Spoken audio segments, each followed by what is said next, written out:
When should an acoustic neuroma not be treated? So there are certain circumstances where it is very reasonable to not treat an acoustic neuroma. And by not treat, we typically refer to observation with periodic MRI scans. The first instance would be an acoustic neuroma that is very small and not causing any symptoms. So if a patient developed an acoustic neuroma that was an incidental finding on an MRI scan that was done for some other reason, that and the tumor really was of the size that there's no concern, then it may make sense just to let the patient know that they can have periodic MRI scans just to assess whether or not the tumor would increase in size, because as we know from previous discussions, that some of these grow slowly and some of these don't grow for several years in a row. So small tumors that are not causing any symptoms, we often recommend observation for the patient. Another situation where observation may make sense would be in patients that are, at the extreme elderly age.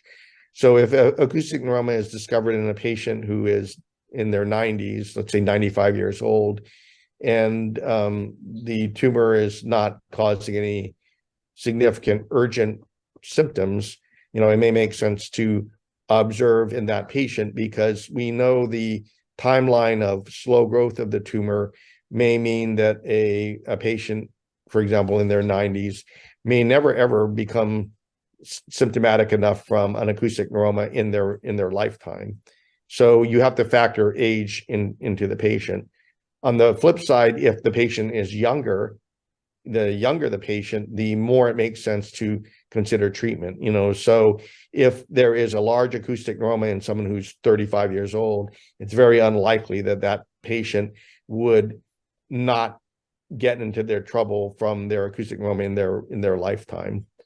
Another situation where it may make sense just to observe an acoustic neuroma would be in patients with other significant medical disorders. So, for example, a patient that has an acoustic neuroma but a different type of cancer, let's say melanoma or lung cancer, which is a much more active issue, certainly the priority should be placed on treating those more significant medical conditions and not treating the acoustic neuroma. If a patient has significant heart disorders or other types of medical disorders that may impact their lifespan, then the acoustic neuroma may not be their primary problem, and it may not make sense to justify treating acoustic neuromas in those patients.